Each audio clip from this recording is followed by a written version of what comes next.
Okay, we are live. Welcome to the About the Labor podcast. I am your host, Sean Borman. With me is Nick Olson. Nick, how's it going today? Pretty good. How you doing, Sean? Good. Surviving the cold. Hoping winter gets over with pretty quickly here, because I have no more vacations planned until spring break. So I'm actually, this is the time of year where I just start looking forward to the draft. Start looking at prospects, what the Vikings could do. So Draft we're season, mock approaching draft that season. time. Yeah, exactly. But Vikings did make some moves coaching-wise recently this week. We'll start with that. Gary Kubiak, bringing in Gary Kubiak and his son, the tight ends coach Brian Pariani, who's been a long-time assistant with Kubiak. I guess I kind of want to start off with your initial thoughts on the Kubiak hirings, if you will, and just a general sense of how these moves will help the offense, and towards the end, kind of how you think it will impact the offensive line, Nick. Yeah, I think it's a huge move, and I think it's a very surprising move, but one that I am really excited about. I didn't think we would be able to land Gary Kubiak. He's kind of a legend among offensive schemers, game planners, coaching. Won Super Bowls. He kind of, along with Mike Shanahan, designed the whole Shanahan scheme that is now taking the whole NFL by storm. So he's a huge get. He's kind of a legend, and I think it's going to be instrumental in making sure Stefanski really hits the ground running. Kubiak, along with Mike Shanahan, was the offensive coordinator and kind of offensive mastermind behind the scheme that the Broncos ran in the late 90s and 2000s. And it's that Mike Shanahan Kubiak scheme that now you see being run by Mike Shanahan's son, Kyle Shanahan, and by Sean McVay. And that's kind of the scheme that everybody wants to run these days, because McVay and Shanahan just are they're two of the best top 5 offensive minds in the NFL right now. And we saw Kyle Shanahan carve us up in week 1, and we saw Sean McVay carve us up in week 4. And here we are going out, and Stefanski's bringing in 3 guys to serve under him and help him build this offense from scratch. So it's really exciting. The foundation of the offense, it's a West Coast scheme. So, focused on shorter throws and running to set up the pass. The Shanahan scheme is kind of especially outside zone running. And back in the 90s, before chop blocks were made illegal, you saw a lot of those too. But it's outside zone, stretch the defense vertically, and then use that to set up the pass, especially play action passing. You see that a lot with Sean McVay and Kyle Shanahan now, especially. But that's kind of the foundation of the offense. It's a really good fit for the Vikings because Dalvin Cook, he's good at everything, but he's especially good at outside zone just because he's fantastic vision in space with the ball in his hand to find the right lane and cut through it. And he's very elusive finding that gap. And once he runs to the hole and hits it. So fantastic fit for Cook. It's predicated a lot on setting up explosive passes with play action. I think you see that especially now with the Kyle Shanahan and the Sean McVay version of the Shanahan Kubiak scheme. So that's huge for Kirk Cousins. And I think it's a perfect scheme fit for Stefanski because from what we saw from Stefanski in the last 3 games, he really preferred more zone running, more outside zone for Dalvin Cook, more play action pass. We saw twice as much play action passing as we did from DiFilippo in 2 of the 3 games that Stefanski coached. So it's last year with DiFilippo, everyone was excited that we were finding the next young play caller. This is the opposite. This time we have found like the old wise guru who kind of is behind all the schemes that people get excited about today. So huge move for the Vikings, and it's really exciting to see what they'll do with it. Yeah, I guess I was kind of surprised to see him bring in Kubiak. I mean, there was not really any speculation. It kind of happened pretty suddenly. So it's kind of cool to have that fit and bring in a guy with Super Bowl experience. He's a Super Bowl winning head coach. I think that's huge for the Vikings because, guess what? They don't have much Super Bowl experience. So I've heard PA. When I first saw the report that he was in Minnesota, I was like, well, that's pretty cool, but he's going to be an offensive coordinator somewhere. He's just too Yeah, good right. at his job. And he took last year off because of health reasons, but he was expected to come back.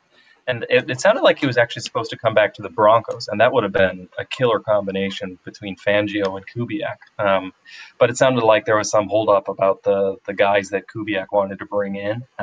But yeah, I didn't think we would have any chance to hire Kubiak. You know, Kubiak was kind of be like, if we didn't get Stefanski, he would be the dream hire.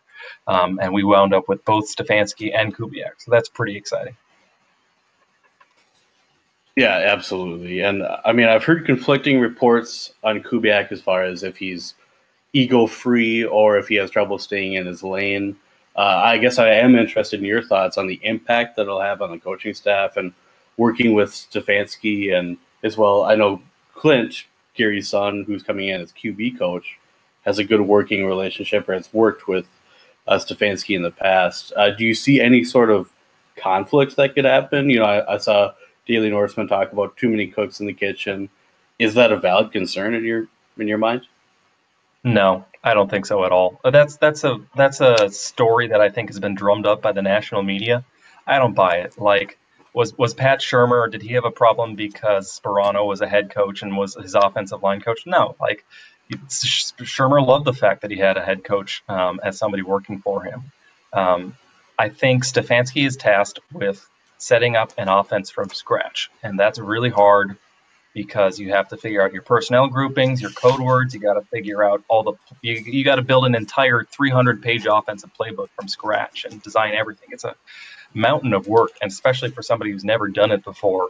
I think he's going to benefit tremendously from having like one of the great offensive minds of NFL history, like being there saying like, okay, here's my outside zone scheme. Here's the things we can run through. Here's some West Coast concepts. And Stefanski can kind of pick and choose from that and build on his own little variations. I think it's going to be something he's going to benefit from a lot in the short run. But as far as like too many cooks, I don't think so, because Stefanski is the offensive coordinator. This is his job. He's going to be the play caller. The fact that Kubiak is like assistant head coach, that doesn't mean anything, because like Dave Tube in Kansas City is an assistant head coach. I think the Falcons, their running back coordinator is also assistant head coach, but that doesn't mean he overrules the offensive coordinator. Stefanski is still like the czar of the offense, but Kubiak is just somebody who will be instrumental in setting up the offense, getting the details in, and making sure we're ready to go from the first day of training camp. Yeah, it'll be interesting to see. You know, of course, I think the fan speculation will start if anything goes awry, but it's hard to see it getting to that point. I think the roles will be kind of clear cut. You know, at least you hope Zimmer would kind of go through that in the interview process.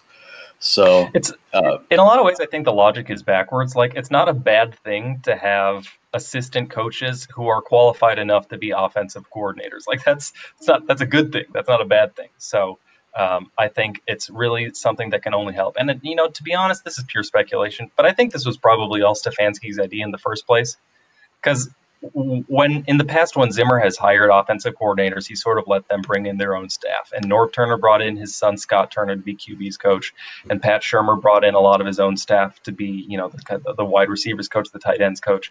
So Stefanski is most likely the one who had the final say in who his staff is going to be, and he's the one who had the connection to Klint Kubiak. That's not Zimmer. That's not anybody else. And so Stefanski was probably the one who pitched this whole thing to them, brought them in. My guess would be that Stefanski was thinking, okay, I want to design an offense, and who could be a better mind to build off of than Gary Kubiak, the father of the whole Shanahan-McVay scheme. So I wouldn't be surprised if this was Stefanski's idea in the first place. Yeah, I'm pretty excited about it. I don't think there's really many reasons at all to not be. And I was kind of excited when I found out that Matt LaFleur, the Packers' new head coach, was an assistant under Kubiak. So I think, you know, a lot of what he knows and has learned from it, you know, is from Gary. So I feel it's not positive. a sexy hire. it's not like a flashy news hire that's going to make waves just because Gary Kubiak is kind of old. He's not like the new young 30-year-old, the next Sean McVay, the next Matt Nagy. But the thing is, he's like the proto McVay. He's the proto Shanahan because he was there with Mike Shanahan designing the whole scheme that Shanahan and Kyle Shanahan and Sean McVay and Matt LaFleur and everybody else in that whole coaching tree runs now. So it's taking over the NFL, and we got like the OG. So that's exciting. Yeah, yeah, absolutely. And he might not be young, but his son is, and I think he could maybe be a prodigy himself. I have no idea. Yeah. That's just pure speculation. But he's Or really, 31. even if not Klint Kubiak, then Stefanski. Stefanski is the young guy Yep, who's on a meteoric rise and was almost hired to be the head coach of the Cleveland Browns. So um, it's not going to very be true. just a dinosaur offense. It's going to have a lot of innovations and new wrinkles, and it's going to be a Stefanski offense. And I think that combination of like old mastermind with new school analytics, Stefanski is a very exciting combination. Yeah, and yeah, I agree. I think there's a lot of potential there. And speaking of, I just want to mention quick position coaches. We talked about Brian Pariani, tight end coach. It looks like Daryl Hazel is now out as wide receiver coach. Uh, Beat writers are kind of speculating that Drew Petzing, who was assistant QB coach, kind of moved into the full-time QB coach role when Stefanski was promoted. It sounds like he will take over a wide receivers coach. And that kind of gets me moving along to the offensive line. Who do you like for offensive line This coach? is I don't think there has ever been a better season in NFL history to want an offensive line coach because there are so many like elite offensive line coaches out there, like the very best in the NFL. You've got Bill Callahan, who wants out of Washington, and he's a legend. He's just like, if you ask people to Mm-hmm. name like who are the best line coaches in the league, it'll be Mike Munchak, who left Pittsburgh to go be assistant head coach in Denver. It'll be Scarnecchia, Scar in New England, and it'll be Callahan.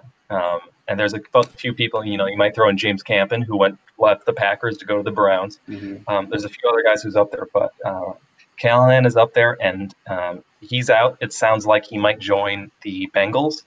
The Bengals let I think Frank Pollock, their offensive line coach, go, and he did a ton of great work in Cincinnati. And I think he was with the Cowboys before then. So the Tyron Smiths and the Clint Bowlings and that 2015 Bengals line where everybody was like a Pro Bowler. Like he's got an extremely impressive resume, Pollock. Dennison, the offensive line coach that's connected to Kubiak and is reportedly coming to Minnesota. He's also a good coach. Some people in Denver have a bad taste in their mouth about him because he was promoted to the offensive coordinator and had poor results there. But as an offensive line coach, the results are good. I think Justice Mosqueda had an article I think it was on Optimum Scouting, where he ranked every offensive line coach by their results in terms of adjusted sacks and adjusted tackles for loss. And he was, I think, the 10th best in that ranking there. Like number one was Scarnecchia, number two was Munchak, number three was Callahan, but like number 10 is Rick Dennison, which is, that's pretty good. There's that guy. There's the Colts guy, the Googly whatever. I don't know how to say his name, but Yeah. that's a guy who replaced Scarnecchia for a while in the Patriots, and then McDaniels brought him to the Colts, and then McDaniels ghosted the Colts, but he stayed there, and he turned that Colts offensive line from like the very worst in the NFL to like a top 10 line, like in one season. It was unbelievable. So that guy's available too. It's like there's everybody out there. As far as like who I would want, it sounds like it'll be Dennison, although it was very weird that like, so this Kubiak clique of Gary Kubiak, the dad, Klint, the son, Brian Pariani, the tight ends coach, and Rick Dennison, the O-line coach. They're like, it was a package deal, except the three of them were announced already, and it's like 2-3 days later, and Rick Dennison still hasn't been announced yet. That's odd, because a lot of the beat reporters were saying, oh, yeah, it's a done deal. They're just, working on it.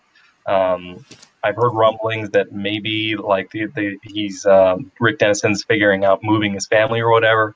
But it's just odd that they haven't figured that out yet. I don't want to speculate, but I know the offensive line is something that the front office is laser focused in on. They were interviewing Joe Philbin the very day that they hired Stefanski. So it's like priority number 1B if the offensive coordinator situation is priority number 1A.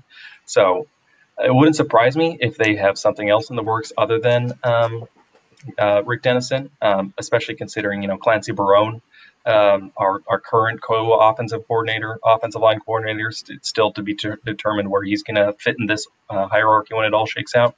But, if there were ever a time to swing for the fences and try to bring Bill Callahan or whoever in, that would be home run. So I should say one last thing. In terms of scheme fit, Rick Dennison makes the most sense because he's an expert at the outside zone run blocking, and that is something that not everybody knows how to do exactly. That's not in everybody's wheelhouse. So from that perspective, he would make a perfect sense to pair again with Kubiak and the rest of that clan.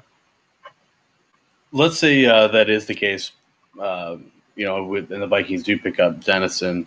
What do you think that means in terms of personnel on the offensive line, specifically at guard, which seems to be the one position that we're kind of missing? And I guess in that regard, any thoughts? I know Andy Carlson has been throwing around the name Matt Paradise a lot in terms of center and moving Pat Elflein to guard. Your thoughts on that?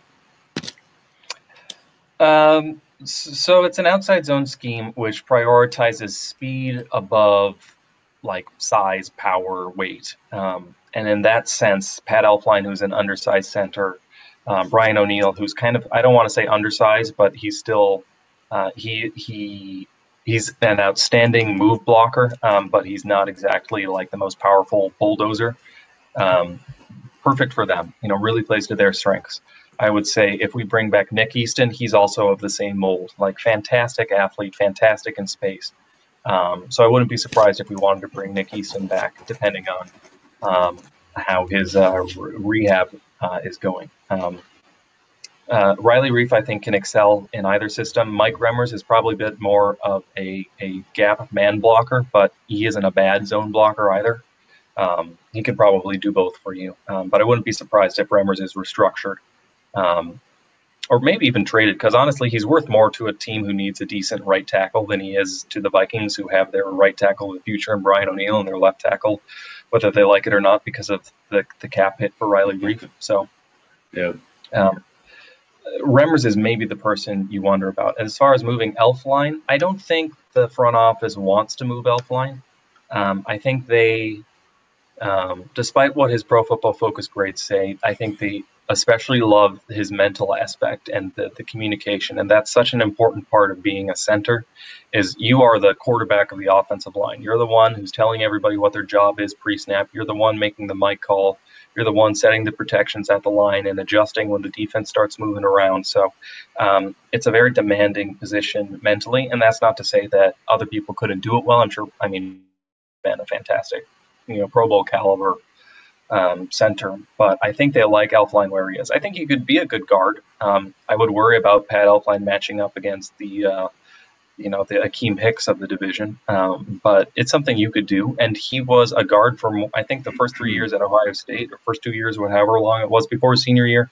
He was a guard before he moved to center. So he does have that versatility, but I think they like him where he is, and especially when he's trying to recuperate from last offseason's ankle surgery and back surgery or shoulder surgery. I think they don't want to move him around. So plus, we don't really have a ton of space to go out and get a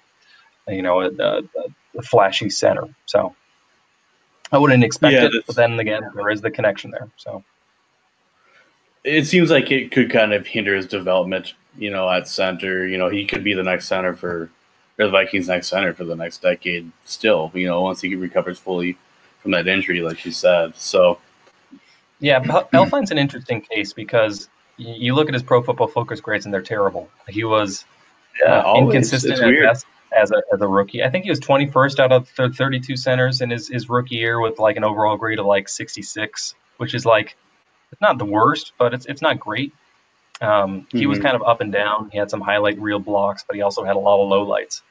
And then this past year, he was, I think, the worst starting center in the NFL, according to Pro Football Focus grades, which I would disagree with, but I get where they're coming from with it, because he was very bad one-on-one. The thing with Pro Football Focus is they're not grading what players do pre-snap, and that's half of the value for a center. And I think Elflein is very good there. So I would like to see what he would do with a healthy offseason. I still think the front office is extremely high on him. So I wouldn't want to go out and get a new center or give up on Elflein just yet. We need to see what he can do with a healthy offseason. So. Yeah, that's good stuff. I completely agree with you there. So just wrapping up here, I think we both kind of agree that the Kubiak signing is pretty huge. I mean, it's pretty positive for the most part. Just one final thought. I mean, staying on that topic of personnel and guards, do you think they'll address it more likely in the draft or free agency? I think they'll probably draft somebody who they think can start day one. It may not necessarily be in the first round, although I've seen the Vikings connected with Dalton Risner, who's somebody that some of the people in the draft world really like. I'm not a draft guy, so I don't have an opinion on him, but I do think they'll end up drafting somebody. And Kubiak was in addition to being a coach, like a schemer for the Broncos, he was also involved in the personnel and I think in the drafting and the college scouting. So him being brought in, he'll probably have an opinion on the guys who will be a good scheme fit for the Vikings offensive line and have a say in that. That's probably part of the reason he was brought in, was to help us pick the next person to find for the offensive line. So I imagine we'll find somebody on day 2 to start. Yeah, the season really never ends for me. I get so hyped up for the draft and just seeing who the Vikings are going to pick up. So it's we're kind of approaching that soon pretty quickly. So stay tuned. We'll have plenty more this off season. We're going to make the shows a little bit shorter, just kind of make them a little more action packed. And like the show says, focus on about the labor. Show me the baby, right, Nick? Yeah, exactly. All right, Nick, was there anything else you'd like to add about Kubiak and those hirings? Maybe we should mention Prefer just for a hot second. Yeah, absolutely. We offered him a contract, and he decided not to come to us. He went to Cleveland, which is his hometown. Kind of surprising. Obviously, Prefer is a controversial coach, especially because, it's funny. Everybody remembers his spat with Chris Cluey back in the day, but now that he switched jobs, it seemed like the NFL media was covering it all over again. And it's like, oh yeah, that whole mess. I think my opinion on Prefer is pretty public. I think he's a very good special teams coach. I think his coverage units are consistently beyond excellent, probably the best in the NFL. He's coached up Cordero Patterson to have his best return years, Percy Harvin to have his best return years. He turned Marcus Sherrills into an elite special teams player. So he's just a fantastic special teams coach. Bummer he left, but I imagine that, after so many years of kicking struggles, eventually the Bucs got to stop with him. So I get why I imagine, this is me guessing, I imagine we offered him a contract, but the Browns offer was more financially attractive. So I've heard that we're connected to Darren Rizzi, who's the Dolphins special teams coordinator and I think assistant head coach. Really well thought of in the NFL world, but if you look at his, you try to judge special teams coaches by their DVOA or by their Pro Football Focus grades, and it's kind of all over the map. Great top 5 one year and bottom 5 the next. So I don't have a strong opinion on Rizzi, but we'll see where that special teams coach hire goes. Yeah, see, I was torn. Unlike Joe Johnson, our owner, who's pretty one-sided about the issue. I grew to like him, and partially based off your tweets and digging into it, and BJ Reddell in the past has looked into special teams, and both you guys kind of came to the same conclusion that he is an excellent special teams coach. So that part is tough. You hope there's no big regression there with him being gone, but with the kicking situation, it's like that's the most public thing, and that's the most, I guess, disappointing part of his, tenure with the Vikings. So I'm kind of relieved to see him go in a way, because it's like, man, maybe the next guy will have a little bit better luck with whomever is the kicker on the team. Whether they bring back Dan Bailey or we draft another guy. I mean, do you see us drafting another kicker? It'll probably depend on who ends up being the special teams coordinator, but I wouldn't be surprised if we brought Bailey back or if we even brought Kai Forbath back. So I don't know. We'll see. Ooh, that would be interesting. All right. Well, we may have to talk about that one a little bit later. But in the meantime, enjoy that Gary Kubiak signing. I'm pretty excited about it, and I will be throughout the off season. So it's a big deal. It's pretty awesome. Is. So, all right, Nick, you have a good night. Everybody else, we will see you next week. Skol. See ya.